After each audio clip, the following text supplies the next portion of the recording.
আসসালামু আলাইকুম রহমতুল্লাহি ওয়া বারাকাতু। আশা করি সবাই ভালো আছেন। তো আজকে আমি একটা ভিডিও দেখছি সৌদি আরব আসা নিয়ে। তো আপনারা প্রথমে ভিডিওটা দেখুন, তারপরে আমি বিস্তারিত বলতেছি।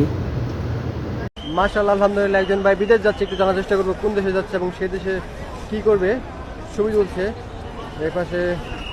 ভাই একটা মিনিট, ভাই কোন দেশে যাচ্ছেন? সৌদি আরব। সৌদি আরব একসাথে কয়জন যান? 12 জন। 12 জন। কি কাজে যাচ্ছেন? Petrol pump. পেট্রোল পাম্পে। কত টাকা লাগছে ভাই?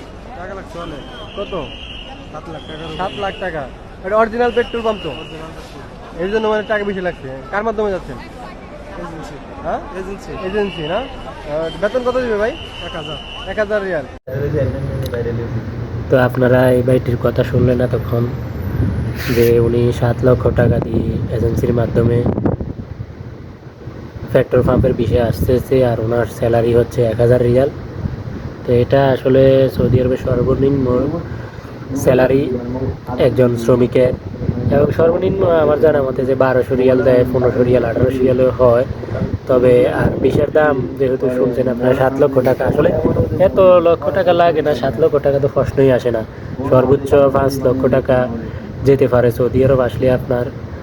আর নিচের মধ্যে আমার জানা মতে 4 লক্ষ, 4.5 লক্ষ, 4 লক্ষ 20 টাকা, 4 লক্ষ 20,000 এরকম দিয়ে সবাই আসতেছে। আসলে 7 লক্ষ টাকা আমার জানা মতে আমি এখনও কারো থেকে শুনি নাই।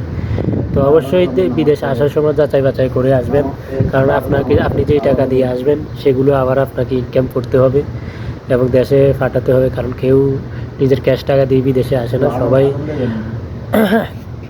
হাওলাত, কেউ বা কিস্তি, যে কোনো মাধ্যমেই আসে, কারো এত টাকা ক্যাশ থাকে না। তো অবশ্যই বিদেশে সৌদি আরবে আসার সময় চেষ্টা করবেন ভালো দালাল ধরার, এবং যত ভালো কম টাকায় পাওয়া যায় আর কি, সেইভাবে চেষ্টা করা। তো আজকের ভিডিও এতটুকুই। সবাই ভালো থাকবেন, দোয়া করবেন, এবং আমার ভিডিওগুলো ভালো লাগলে পেজটাকে ফলো করে দিবেন। আসসালামু আলাইকুম।